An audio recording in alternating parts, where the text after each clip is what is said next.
J'ai consacré ma vie à cette lutte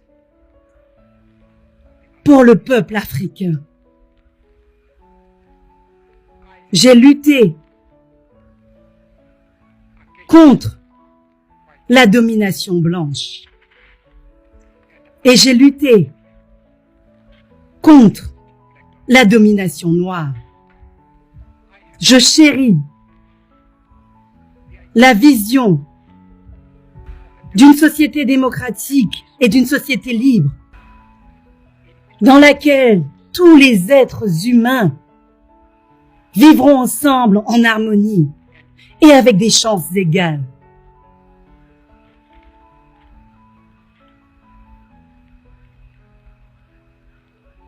C'est un idéal pour lequel j'espère vivre et voir se réaliser. Mais mon Seigneur, si cela est nécessaire, c'est un idéal pour lequel je suis prêt à mourir. Je n'ai jamais imaginé que je rencontrerais Mandela. Je n'ai jamais imaginé que je finirais en prison puis relâché.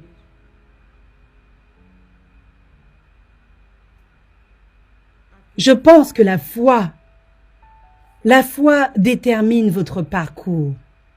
Je n'aurais jamais, au grand jamais imaginé au départ qu'un jour je vous dirais « Je vais être une combattante de la liberté ».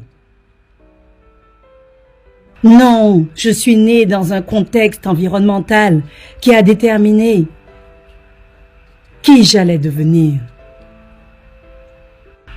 Quand j'ai été envoyée en prison la toute première fois que j'ai été placée en isolement, vous vous êtes interrogé pendant 7 nuits et 7 jours sans pouvoir dormir. Et Dieu a prévu un mécanisme auquel je n'avais jamais prêté attention avant.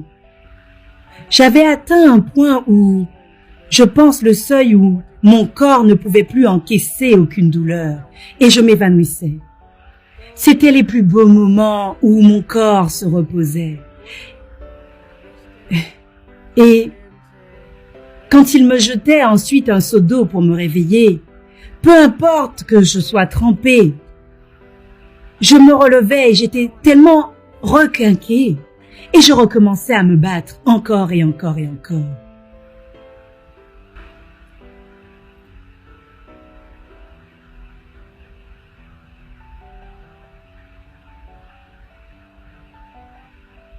Je pense qu'il est naturel pour n'importe quel parent, quelles que soient les circonstances, d'être profondément attachés l'un à l'autre.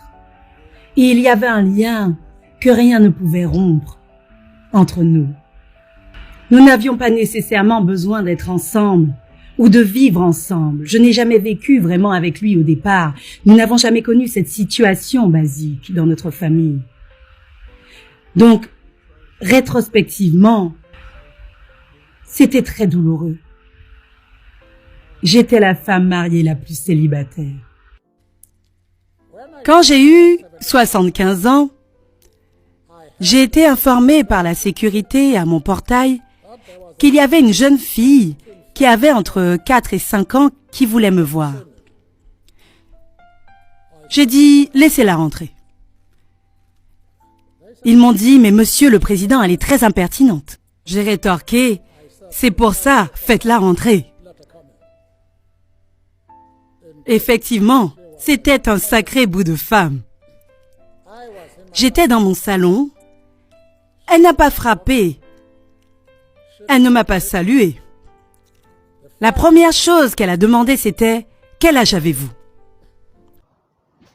Toute lutte, vous devez d'abord commencer par vos pourquoi. Nelson Mandela avait un pourquoi fort.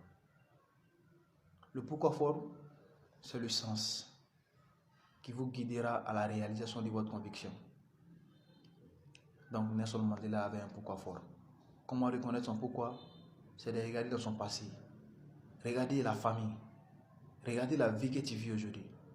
Regardez la lutte que tu fais. Pourquoi tu fais cette lutte? Pourquoi tu es en train de te battre? C'est ça le pourquoi fort. Et quand tu as un pourquoi fort, tu donneras une sens à ta vie. Et comme ça, toute lutte que tu feras, tout combat que tu feras, tu peux avoir 1000 façons qui n'ont pas marché. Mais jamais l'échec serait à ta faveur. Donc, cherchons nos pourquoi forts. Battons-nous pour la famille. Battons-nous pour nos pourquoi. Battons-nous pour nos pensions. Mais toujours, la bataille doit être pour la dignité, pour la faveur et pour la dignité des autres.